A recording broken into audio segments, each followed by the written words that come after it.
The created world invites a sense of mystery and awe. Often in our lives we are too busy to really attend to the fact that it's a great beauty that surrounds us, a great gift. God has created a wonderful home for us. Many of us are growing up and living in large urban centers, and we're losing our capacity for looking at the earth and seeing where our goods come from. We're losing our sense of wonder and awe. This is a marvelous, beautiful, awe-inspiring creation. This is a gift from God, and we have a responsibility to not only not make it worse, but if anything, try to make it better. Leonardo Boff, I love what he said. Spirituality is the journey from the head to the heart. I can know about God, but I can go out into the cosmos and experience God. Elders have a lot to offer because this is the way they live, the spiritual way. They pray, but they also speak to the Creator and find the Creator outside in the plants and trees and in all of creation. It really enhances what we learn about Jesus from the scriptures.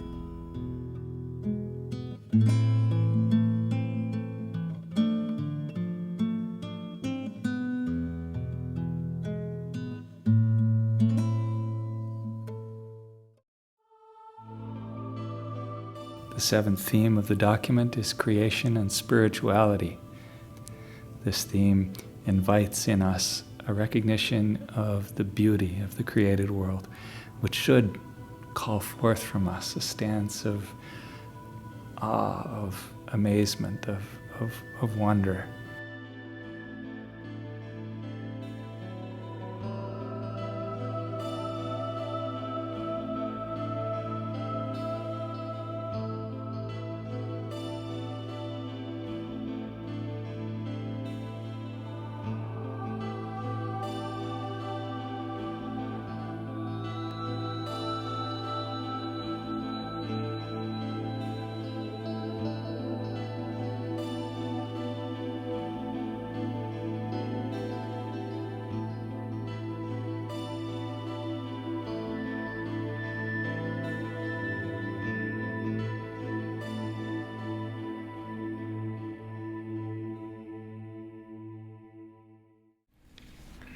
To care for Earth is really a spiritual endeavor.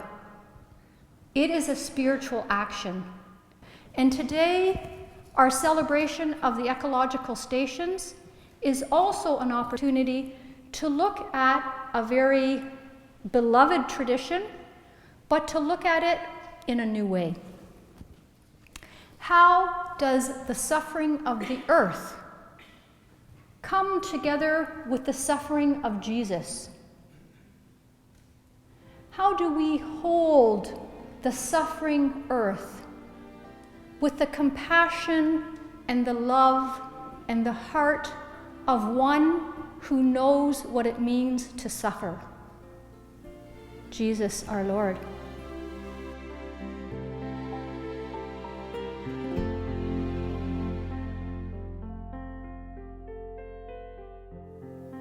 St. Gabriel's is designed in such a way to remind us that when we gather for worship, we're doing so within the greater context of creation.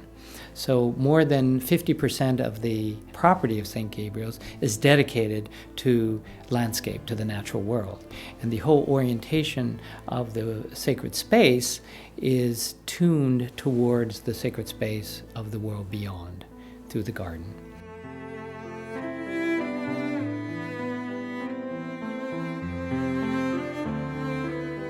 For the first 1,500 years of our Christian tradition, Catholic tradition, there was a different worldview, a different sense of connectedness to the earth and its sacredness. And so much so that St. Augustine says, we have two books of Revelation, the book of sacred scripture and the works of creation. Somehow, Christianity got disconnected from the earth. We were less aware that creation, the earth out there, was so important, such a gift of God that was fragile enough that we had to look after it.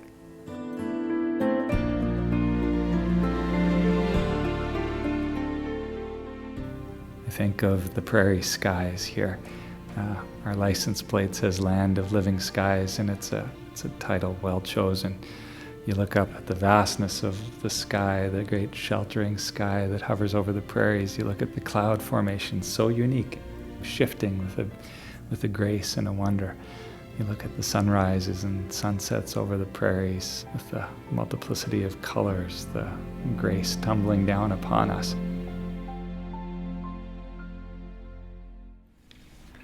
When we look at what is going on in our world, what we see is a struggle for life. We see a struggle of life between the human and other than human components of the earth community. As we struggle for life, so many animals that are going extinct struggle for life. Lakes and rivers struggle for life, to live healthily so that they can fulfill their purpose on earth.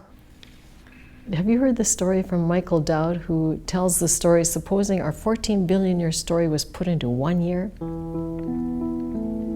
Well, the flaring forth is in January. In late February comes the stars. And early September comes the planets.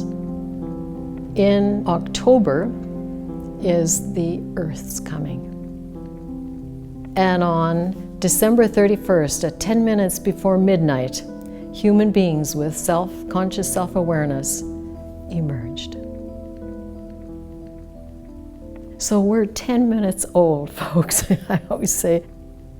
The challenge as humans is that we're now at a point where we can begin to reverse all those billions of years of evolution. We have the technologies within our power, just our sheer human presence can have a profound influence on that. So what I do is essentially to talk about how the human and the non-human exist in a dialogical relationship with each other, and how the non-human in itself summons the human to moral responsibility for it. That covenantal relationship with creation is meant to be a relationship of love. We are invited to love the world, to take care of it, and to be grateful for how, through it, God takes care of us.